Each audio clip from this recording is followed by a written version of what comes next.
Hi guys! Welcome back to Homeschooling with Classic Stories.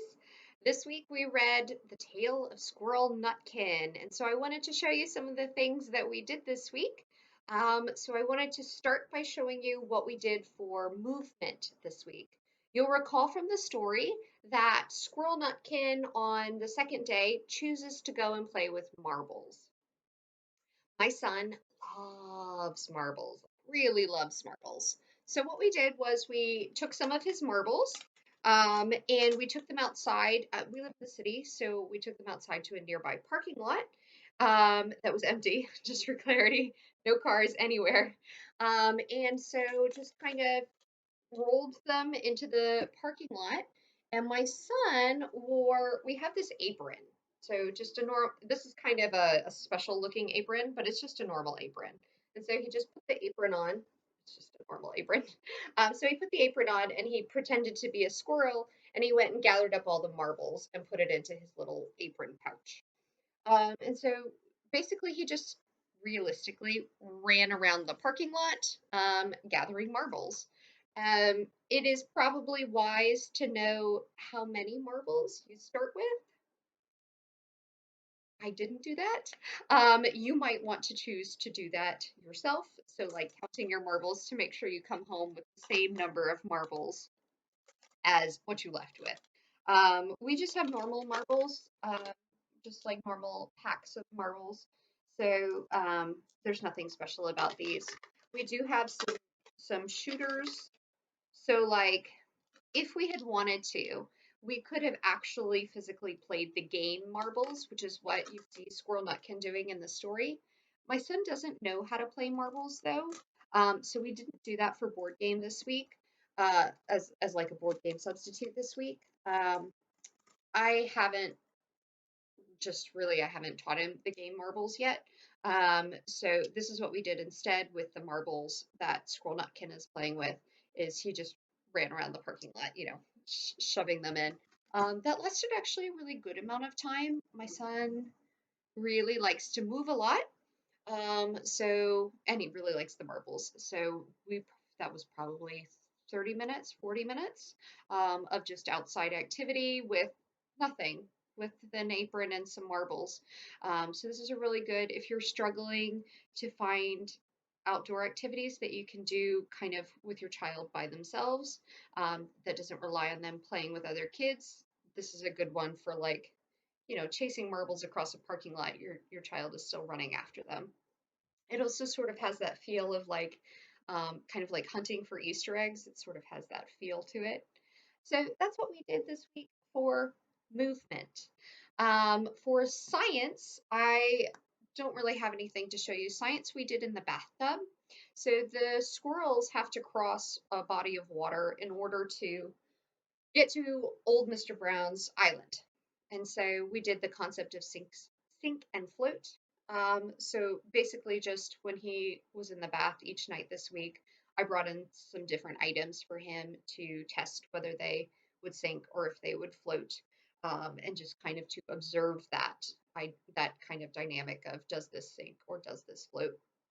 So that's what we did for science this week. That of course doesn't take place during the official school hours because he was in the bathtub each time. But do remember that homeschooling doesn't have to take place at any one certain time. So that's movement and science. The other thing that I wanted to show you in this video was what we did for critical thinking.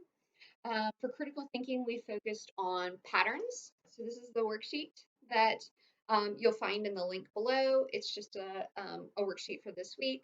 It's got a little squirrel at the bottom, so you know you're on the right page for Squirrel Nutkin. So for this, it's just, I chose to do letter patterns simply for the fact that my son really loves letters. Like he enjoys the process of writing letters. He's not especially proficient at it, but he enjoys the action of it. So these are all going to be letters based. Um, the way that I made this is basically just follow through to the pattern and write the letter. I prompted him for most of these, meaning we read them together. So like R, S, R, S, R, S, R, S, R. And if you do that rhythmically, the pattern becomes really obvious. So that's basically what I did was sort of we read them together in sort of a sing-songy kind of way, like a rhythmic way, so that he could figure out what comes next. Some of them are a little harder. So the one that he had trouble on this one, D E D E F, D E D. So he had a little bit of trouble with that one. But just as long as you're sitting there, it's kind of the musical element does really help if your child is having trouble. And then just put the letters on the line. I'm sure you've figured out just by staring at this what the hidden word is. The hidden word is just squirrel. So that's what they'll write along the bottom is just the word squirrel. I'll show you the one that my son did so that you can have a look. So for this one, um, for the word squirrel, you'll see that his letters are very imperfect, and you know what? He's 4.5, so of course his letters are imperfect. One thing that I didn't notice when I was creating the worksheet, but my son noticed right away, is check out this letter Q. What is this? Come on. I don't know what this font is supposed to be with the letter Q. If I have to use the letter Q again, I won't be using this font because that's confusing. So anyway, so my son kind of did like, he did a line to make it match, but then kind of drew another line to make it go up into it. And then down here, he did kind of a better job of making the actual cross line there. But I apologize for the letter Q. I guess. It's just kind of a weird font. So your child may also notice that. The other thing that you'll notice is that it is all capital letters. If you are actively working between capital and lowercase letters, which of course you should be doing, the majority of English that we read is in lowercase letters.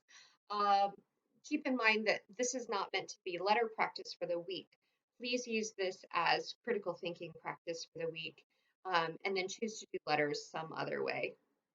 So we did letters in a different way this week. So this was not our letter focus because again, it's all capital letters, mainly for ease of writing. Um, you'll find that capital letters are much simpler for kids of this age because there's no confusion between like the letter D and B. There's no confusion in the uppercase like there is sometimes in the lowercase. So that's why it was done this way. And then, of course, in having your child right down here, um, my son, and I think a lot of kids, start small and then progressively gets bigger, and then, oh no, he ran out of space. I don't say anything about this because what am I really going to say? It's not a lined paper. So just do the best you can with getting it in here. I thought that I had given him enough room, but I see that no matter how much room I give him, the letters will get progressively larger. So anyway, so we talked about the word squirrel. At the end, we did sound out the word squirrel. So squirrel. We did sound it out in a very basic way. So he enjoyed that, and then pointing out that it's a squirrel at the bottom. So that's essentially what we did this week. You can find again, you can find this down the link to this down below, so that you can get your own copy of this to do with your own reading of Squirrel Nutkin. But that is essentially all that we did as far as the different activities for this week. So I hope that you really enjoyed this, and be sure that you stick around to click on the next video that I'm going to do. The next video will have different kind of subjects that we did this week as well.